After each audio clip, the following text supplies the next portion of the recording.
Hey.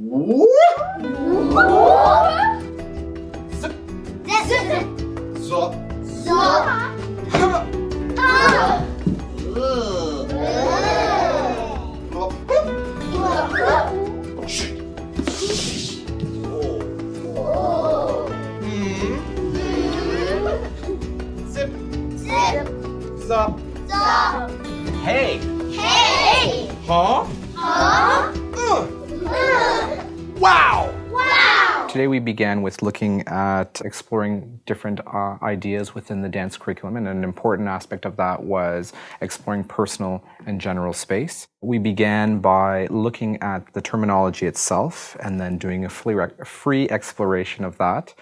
The importance of that is to really allow students a lot of opportunities to move around the space, be aware of their bodies and what they can do and how they move, but as well really just to have an opportunity to develop their own movement vocabulary. This activity is called Back-to-Back Busy Bees, and what I'm going to do is when I call out busy bees, you're going to move around the carpet in the general space, and you may choose to skip, you may choose to hop, you may choose to walk, you may choose to run.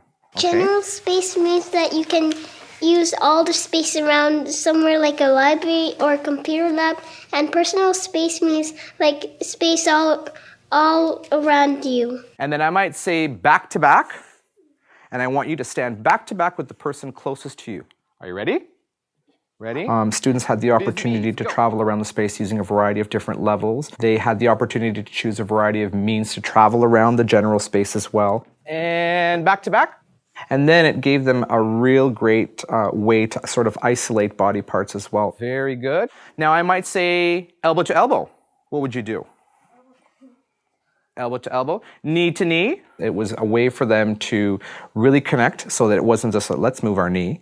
It was more now a richer way for them to now connect with the partner and start to travel around. So it was a really layered activity that had more than one, I guess, learning goal out of it. One was for the students to become familiar with the vocabulary in terms of general space, traveling, and body parts as well. And I want you to try to move just that body part.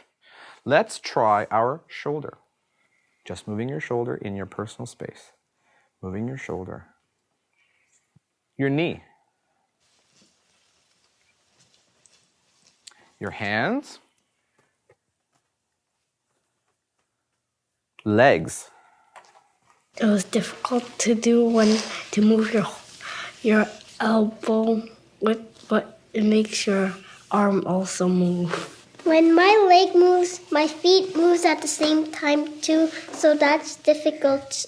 Because when you mostly move one part of your body, the other part attached to it has to move too to make that part move. You heard me say this a couple times, this word here.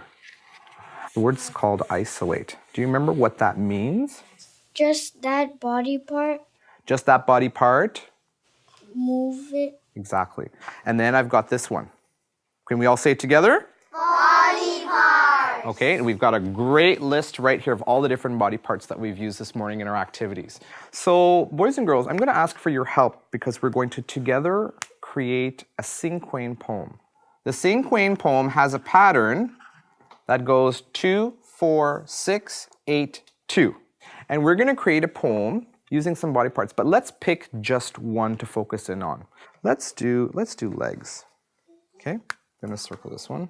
Poems are a really great way, they're a really great starting point for students to do work in dance because of the rich things that can come out of them. So it's going to need a little bit of thinking right now to talk about together what are some different things that legs do, what might they help us with, how do they move in dance, how could we describe them. Poetry is incredible just because of the descriptive nature of the language, and being able to then, with our body, use our body to communicate that is a great connection. I'm going to read the poem and I'm going to ask you to improvise on the spot, which is that you're going to create movements that kind of go along or match the words. I don't feel that dance is separate from language and language is separate from dance. They very much work together. They're very much partners in terms of education. My legs, long, flexible, bending, leaping, jumping, stretching. We jump with them, strong supporters, my legs. So remember we talked about, in our other class, we talked about good dances have a lot of variety of different levels. And as well, very big movements. Okay, so those are a couple things. So I want you in your group to just remind yourself of what are some of those really great things that help us with dance, and then I want you to think of at least 2 or 3 to share, and we're going to write it on our checklist. The idea behind having the students co-create the criteria is that they themselves are aware of what it is that is part of making a really great dance or really great movement. They're aware of what I will be looking for, and as well, they are in charge of their learning. In other words, they know that when they're creating, they can refer to this checklist or the anchor chart, and they can then use that to inform, to self-assess, and to self-guide their learning, so that while I'm working with one particular group, they have the option of going back to the criteria and checking to make sure, oh yeah, we have different levels, let's do a check mark. They need to know what the teacher's looking for and what's being asked of them in order to have a great result.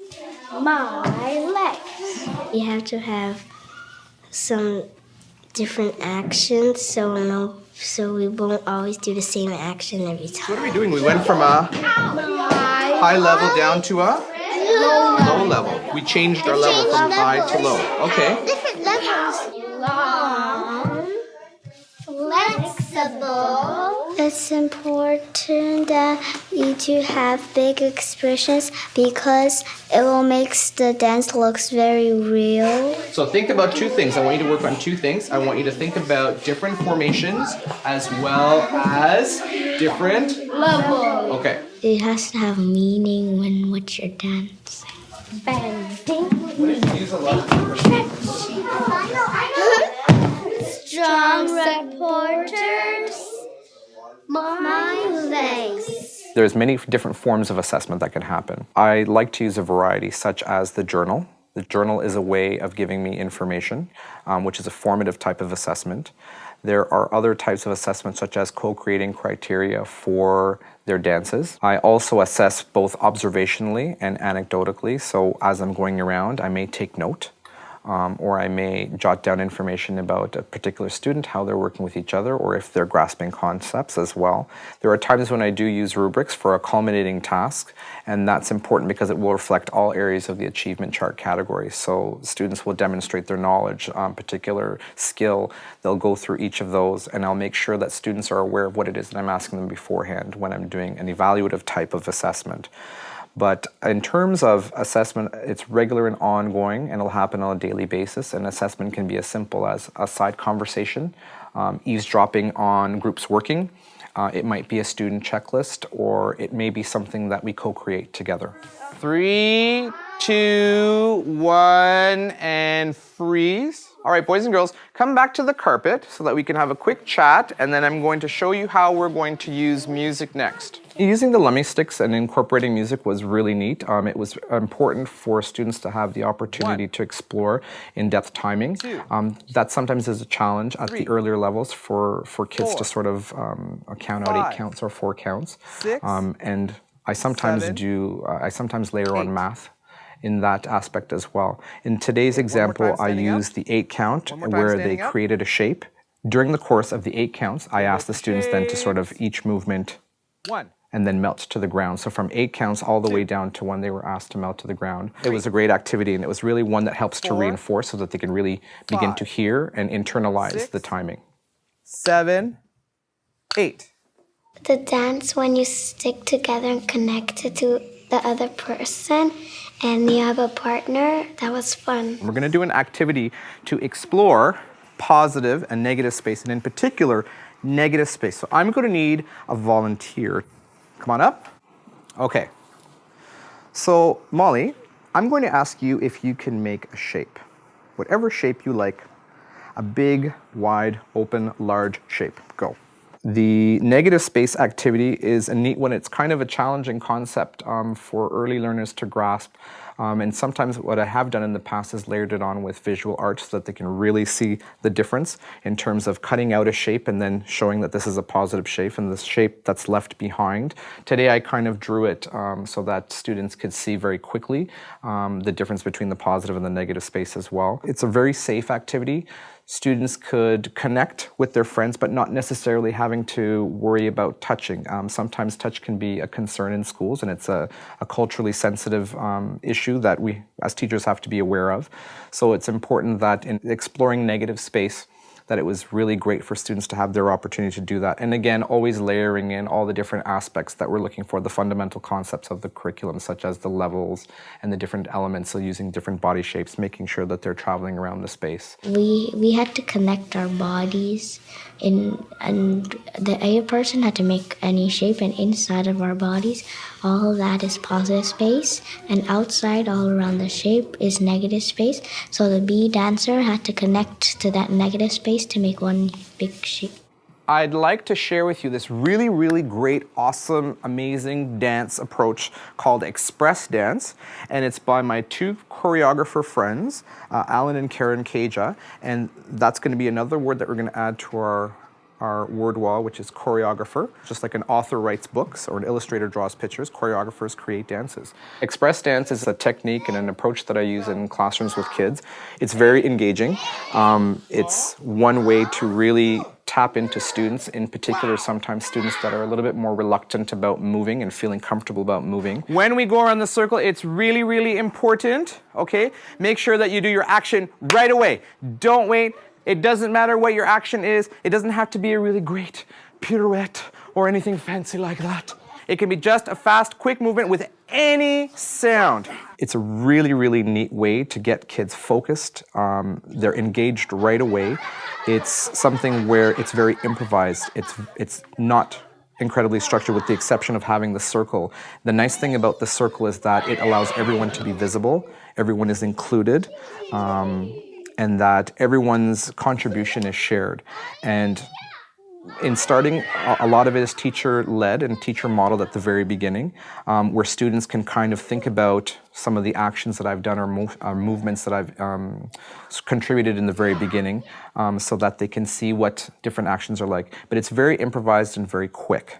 So whatever vocabulary that students have that they're bringing, they're contributing that to the circle, and we welcome it. Well, that was kind of fun because we got to make our own movements in the express dance. We had to think about what sound we would move, and it has to be easy so all the other people could do it too. It was so very fun to do it.